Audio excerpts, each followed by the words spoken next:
بسم الله الرحمن الرحيم. اللهم صل وسلم وبارك على سيدنا محمد وعلى آله وأصحابه أجمعين. ازيكم حبايب قلبي، عاملين ايه؟ كل سنة وانتم طيبين. زي ما انتم شايفين كده بقى جايبه لكم حاجة حلوة كده من حاجات شهر رمضان الكريم. هنعمل مع بعض قطايف. بصوا بقى كده، بعد ما اكلنا وظبطنا كنت عاملة القطايف قبل الفطار، وقعدت كده عملت كوبايتين قهوة انا والبت ام علي، البت صفاء، البت اي حاجة، المهم بت وخلاص. وقعدنا بقى ايه، كلنا القطايف مع بعضينا وشربنا كوبايتين القهوة والدنيا كانت جميلة. هنا بصوا كده يا حبايبي، انا اقول لكم حاجة بس.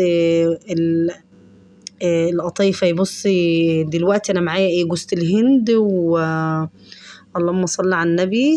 والزبيب والزبيب والزبيب وايه. الفيديو خلص والواد اللتات ابن اختي قاعد جنبي عمال يهري جنبي. المهم يعني زبيب وجوز الهند ومعلقتين سكر وشويه وفول سوداني كده، وتعملي خلطه حلوه، بس اهم حاجه تحطي فيهم معلقتين سكر. وعندك كنافه ممكن تحطي برضك معلقتين كنافه كده. المهم قفلي بقى في القطايف بتاعتك، حشي وقفلي. دي القطايف دي كانت بايته. القطايف البايته بصوا بتفتح ازاي، بس ايه، تحطي على الناحيه السليمه عشان ما تطلعش منك في قلب يعني الخليط اللي في قلبها يطلع. تمام كده. هنحط كوبايتين سكر و3 ميه وعصرة ليمون، ونحط على البوتاجاز كده يا حبايبي، ويطلع شربات مية مية وتقيل وجميل.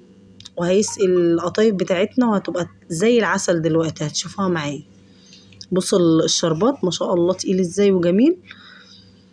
ده اللي هو بيحبوا القطايف ناشفة، يعني ماسكة نفسها بتقرمش كده بتخرفش كده زي ما بيقولوا. اللي بيحبها طرية يعمل الشربات بتاعها ايه، خفيف.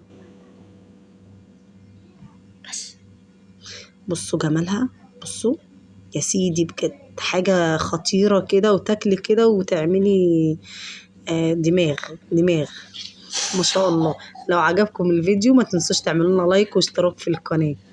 امبارح بقى عشان اقول لكم الفيديو بتاع الفطار ضاع، العيال دمروه. احنا عندنا العيال اعوذ بالله.